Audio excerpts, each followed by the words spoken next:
కొంతమంది యవనస్తురాలైన ఆడపిల్లలు పెళ్లిళ్ళు చేసుకుని అత్తగారేళ్ళకి పోయారు, వాళ్ళ సీట్లు ఖాళీ అయినాయి. నువ్వు రావాలి పరిచర్యలోకి. ఎన్నో రకాల పరిచర్యలు ఉన్నాయి. నేను నాజూగ్గా వస్తుంటే నాజూగ్గా వెళ్తుంటే ఏం భక్తి అమ్మ నీ భక్తి తగలయ్యా, ఏం భక్తి నీ భక్తి.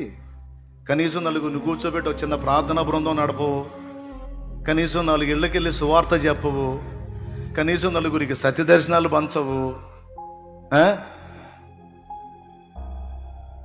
కనీసం దేవుని మందిరంలోకి వచ్చి పరిచర్య చేయవు. ఏం భక్తి అమ్మా నీ భక్తి, ఏం భక్తి అయ్యా? ఆయన అన్యాయస్తుడా? ఏమయ్యా, ఆయన పని చేస్తే నిన్ను వదిలిపెడతాడు వరక? ఆయన నీకు ఇవ్వడు. అది భూలోక యజమానుడి దగ్గర పని చేస్తేనే నెలకు టంచన కొట్టినట్టు జీతం ఇస్తుంటే మనిషి జీవం గల దేవుడే ఈడు.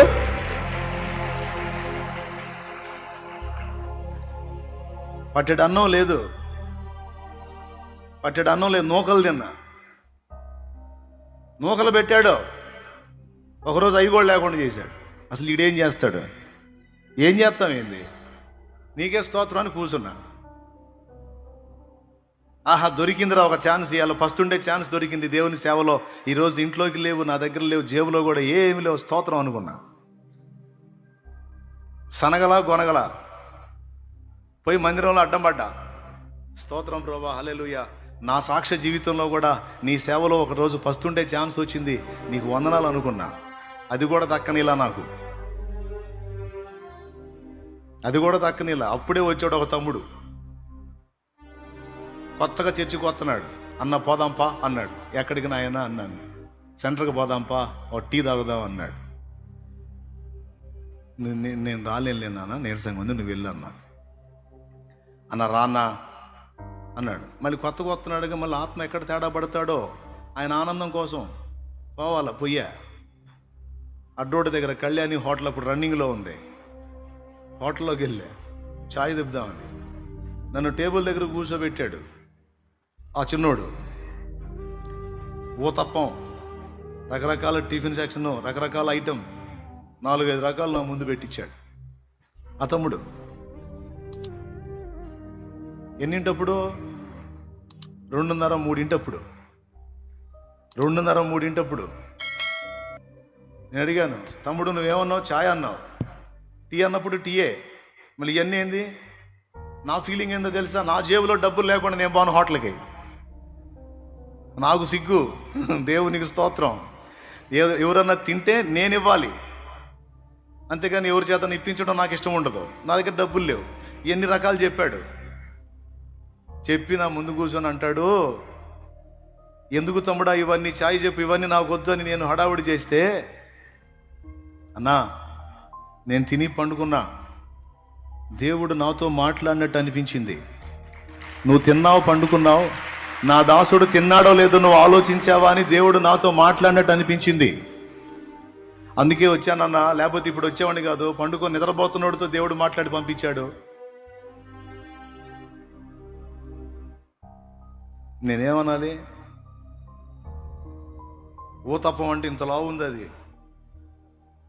ఒక్కటిసారి సరిపోయింది కడుపు నిండా.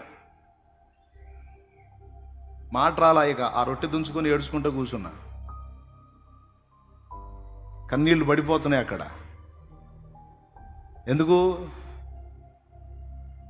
నా కడుపులో ఆకలి నా తల్లికి తెలియదు, నా తండ్రికి తెలియదు. నాకు ఎలా ఉందో నా ఇంటి వారికి తెలియదు, కానీ ఆయనకి తెలుసు. అంత న్యాయం లేనోడా? పట్టడమ్మా.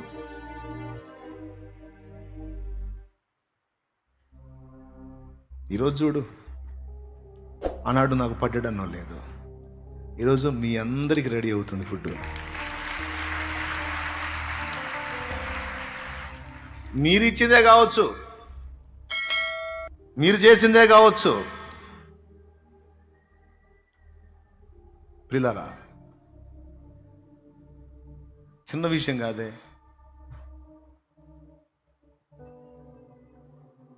నా చేత్తో పెట్టిస్తున్నాడుగా.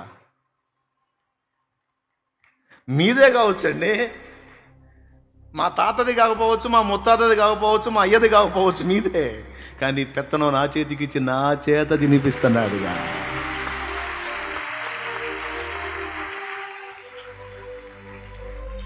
నమ్మదగిన దేవుడు కాబట్టి స్పష్టంగా చెప్పి పిలుస్తున్నా. అన్నా నాకు సేవా పిలుపు ఉందన్నా, స్పష్టంగా అనేక పర్యాయాలు దేవుడు నాతో మాట్లాడాడు అంటే ఇక రాజీ పడొద్దు. తెగించి వచ్చే రేపు వారం కానీ నెక్స్ట్ పై వచ్చే వారం కానీ సెమినార్కి పిలుపు వస్తుంది. నువ్వు కూడా సిద్ధపడి ఉండు. అయిపోయింది. ఏదో ఒక పని, నా దేవుని పని నేను చేయాలని అనుకోవాలమ్మా, అనుకోవాలి తమ్ముడా. ఏ పొద్దు ఏసైని వాడటం కాదు, ఏసయ్య కోసం వాడబడాలి. ఏసయ్యకు సేవ చేయడానికి తెగించాలి. ఇప్పటికే మీలో కొంతమంది చేస్తున్నారు, సంతోషం. మిగిలిన వాళ్ళు కూడా లైన్లోకి రావాలి, పరిచర్యలోకి రావాలి.